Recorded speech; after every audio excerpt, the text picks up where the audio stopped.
Bonjour mes amis. Alors, après avoir résolu un exercice concernant la détermination de la profondeur d'un puits, aujourd'hui on va essayer de voir un programme écrit en Python, en langage Python, pour essayer de trouver cette profondeur. Donc, dans la dernière vidéo qu'on a vue la dernière fois, essayez de la revoir, la profondeur de puits, on a fait l'étude et le, la profondeur, elle était de 13,6. Donc on va revoir maintenant les équations, 1, 2 et 3. On va essayer de proposer ou bien d'établir une équation à un seul inconnu. Et on va essayer de poser A est égal à 1 demi G, c'est 0,5G. B est égal à VS et C est égal à moins VS fois T. On va résoudre une équation du second degré et delta, le discriminant delta, qu'on va appeler D, est égal à B2 moins 4AC. Donc pour un programme, n'importe quel programme, on va essayer de faire des entrées. Il y aura un traitement, notre programme, il va traiter quelque chose, il va calculer, et après on va afficher, c'est-à-dire ça sera des sorties H, T1 et T2. Alors, on va essayer d'écrire un petit programme en Python. Alors, qu'est-ce qu'on va essayer d'écrire dans la première ligne? On va faire la rentrée T. Donc, T est égal à float input. Input, pourquoi float? Parce que c'est une variable à virgule flottante. Donc, on va proposer des nombres entiers ou bien des décimales. C'est pourquoi on fait float. Entrer la valeur de la durée T en secondes, ça sera affiché et ça sera une interrogation ici. Donc on va proposer, on va écrire par exemple 1,6. Maintenant pour ce qui concerne VS, elle est 340. Bien sûr, on peut faire rentrer ici VS et on va écrire input VS et on va donner la valeur de la vitesse. On sait bien que la vitesse, elle peut varier entre à peu près 320 et 340 mètres par seconde. Et de la même façon, on peut même faire rentrer le G. Ça ne sera pas déclaré comme une constante. OK? Alors, maintenant, j'écris la valeur de A, c'est 0,5 fois G. Vous voyez bien, 0,5 fois G. On sait bien que l'opération, ou bien l'opérateur multiplié, c'est astérix, comme ça. B est égal à VS. Donc, B est égal à VS, vous voyez bien. Et C est égal à moins VS fois T. Et maintenant, pour le delta, j'ai pas écrit delta, j'ai écrit D est égal à B au carré. Donc, deux astérix comme ça au carré, ça veut dire exposant 2. Moins 4 multiplié par A fois C. OK?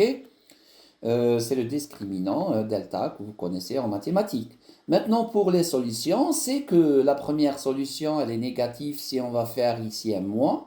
Donc, je propose uniquement la valeur positive. C'est moins b plus d multiplié, donc deux fois, ça veut dire exposant 0,5. On sait bien que la racine carrée de x, racine carrée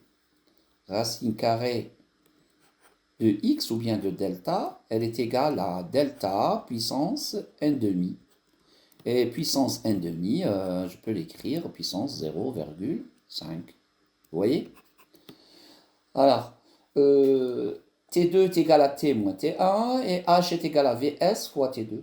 Et après, on va finir par afficher la profondeur et round H,2, c'est-à-dire on va essayer de dire notre résultat à deux chiffres après la virgule.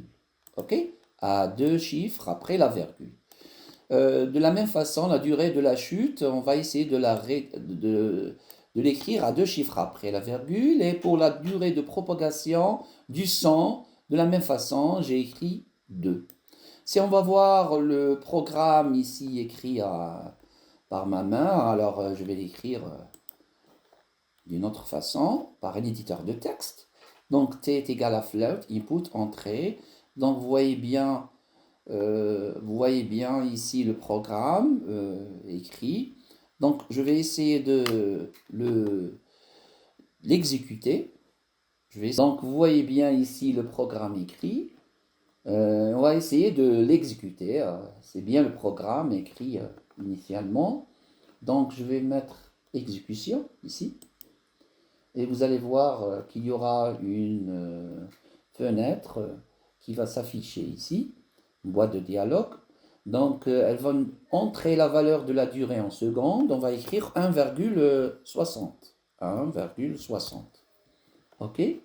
C'est la seule entrée qu'on va proposer. Alors, entrer la valeur, c'est 1,60 en secondes. La profondeur est 12,01 mètres. La durée de la chute, elle était de 1,56 et la durée de propagation du son est 0,04 secondes.